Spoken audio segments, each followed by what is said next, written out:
Sounds of splintering wood, screams, the clang of steel. A pirate fires his pistol at point-blank range and immediately tosses it aside. Before him stands a sailor with a cutlass, but the pirate doesn't reach for his own blade. His eyes scan the deck, find a heavy wooden pin in the ship's rail, and he rips it free. When the gunpowder ran out, the real butchery began. In the next 10 minutes, we'll uncover the arsenal of desperation, weapons you won't find in museums because they were part of the ship itself. You have to understand, the pistols of that era were single-shot. Reloading in combat took up to 20 agonizing seconds. Tossing aside a useless piece of metal wasn't an act of fear, but a tactical necessity. It was an instinct, like a modern soldier dropping an empty magazine to save precious moments. Pistols and cutlasses were for show.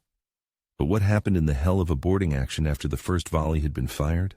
How did ordinary, even mundane items on deck, tools for mending sails, rope fasteners, even kitchen utensils, transform into tools of unimaginable brutality? This is the story of how ingenuity born from desperation created the most effective weapons. A pirate deck wasn't an armory, it was a lethal workshop. A pirate didn't just carry a weapon, he walked on a floating toolbox of death, his mind trained to see the most brutal potential in every object. We'll show you a tool more terrifying than a boarding cutlass, because it was designed to tear through thick canvas, and we'll reveal the secret of pirate grenades that didn't explode but caused suffocation and panic, breaking the will to resist before the fight even began. These projectiles, known as Stinkpots, were documented by Captain William Dampier. This wasn't fiction. It was a real, primitive form of chemical warfare, a recipe pirates borrowed from Chinese and Arab sailors. But let's return to our pirate.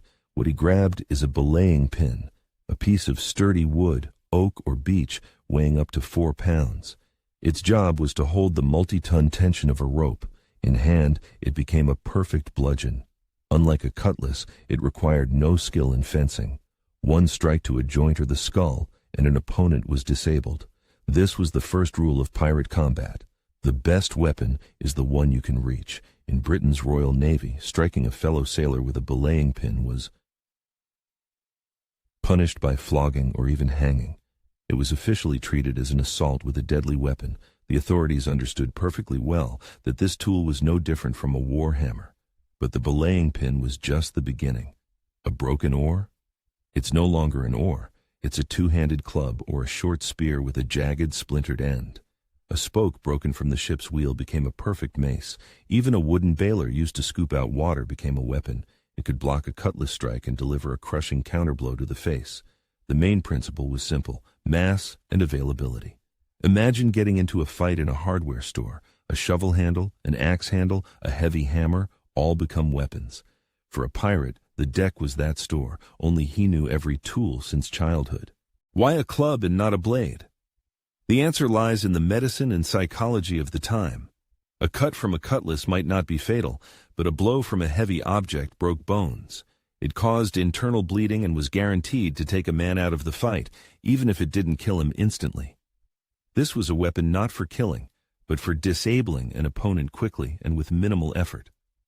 In the 18th century, there were no x-rays and no internal surgery. A broken rib that punctured the spleen was a guaranteed death sentence. A ship's surgeon could stitch and cauterize a clean cut with a red-hot iron, but against massive internal trauma, he was completely helpless.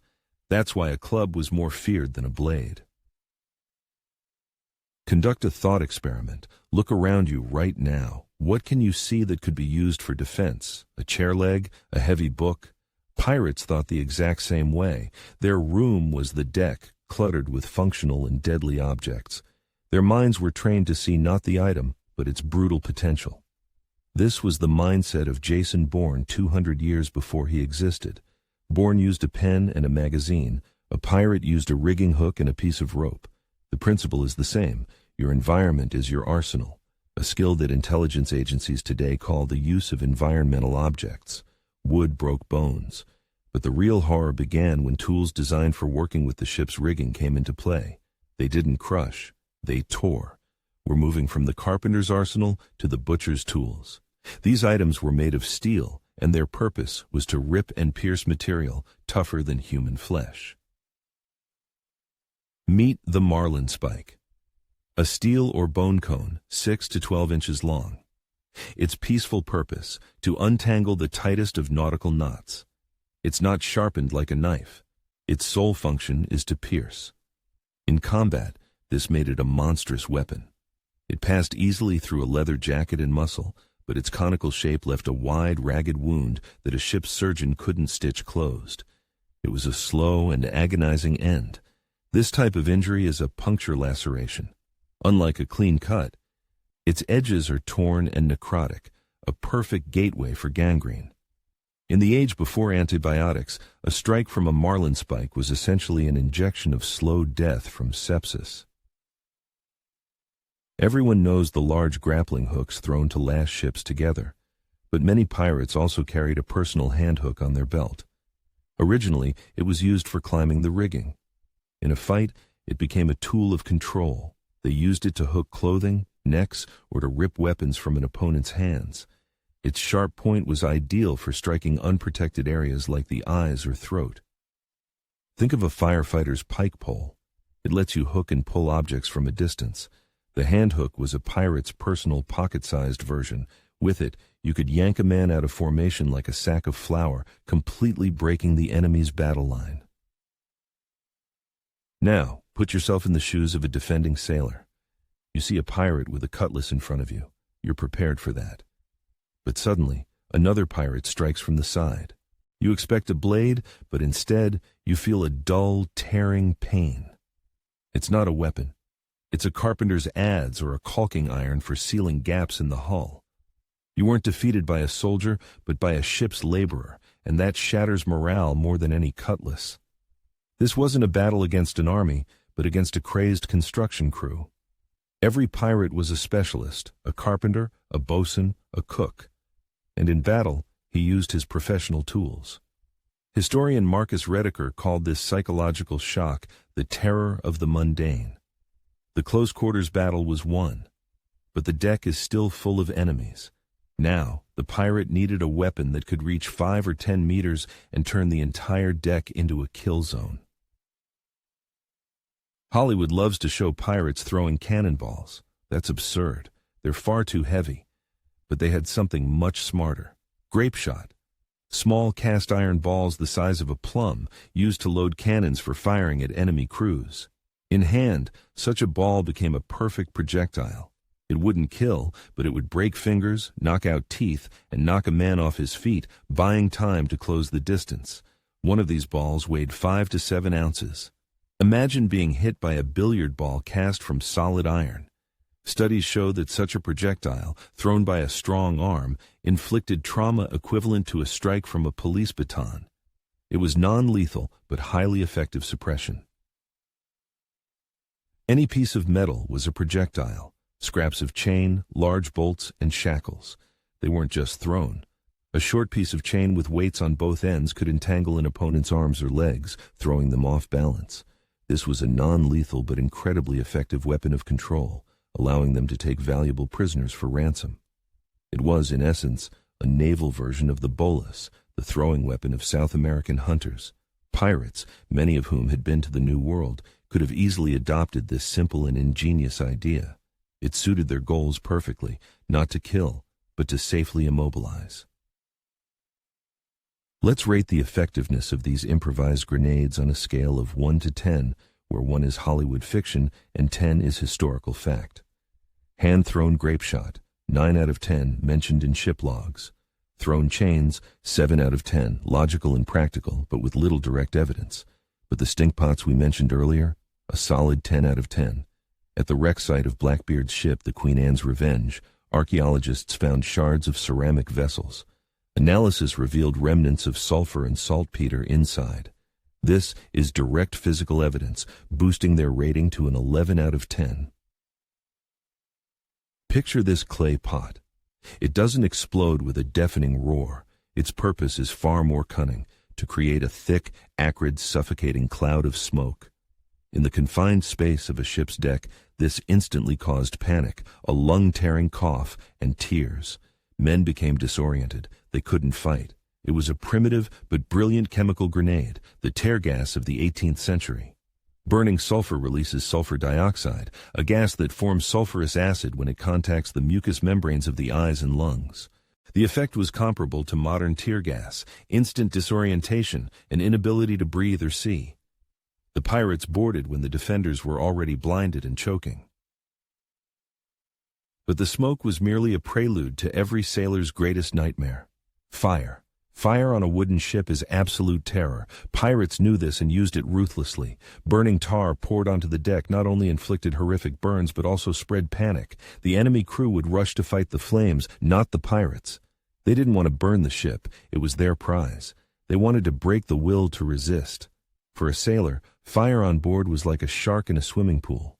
You can be armed to the teeth, but when hell opens up behind you, all you can think about is escape, not fighting. Pirates didn't just attack the crew, they attacked the ship itself, turning it from a fortress into a death trap for its own men. And yet, the most effective weapon was neither smoke nor fire. It was fear. Even the battle cry was a weapon. Pirates deliberately cultivated an image of demons from hell. They screamed not out of rage, but to paralyze the enemy's will with terror. Historians note that many merchant ships surrendered without a fight, simply at the sight of the black flag and the sound of the inhuman shrieks from the approaching pirates. Their reputation was their most powerful weapon, one that required no powder or steel. Blackbeard was a master of this theater. He would weave cannon fuses into his famous beard, light them before a battle, and board in a cloud of smoke like a living incarnation of the devil. This wasn't madness. It was a cold, calculated performance. His personal brand was so successful that most captains would strike their colors without a single shot fired. But what if the captain didn't strike his colors? What if it came to a fight? Let's put it all together in one scene: a pirate with no bullets against a sailor with a cutlass. Step 1. Distance. The pirate doesn't try to close in. He hurls a heavy iron bolt at the sailor's face, or a handful of sticky tar. The goal isn't to wound, it's to make the opponent flinch, cover up, and lose focus for a split second. Step 2. Engagement.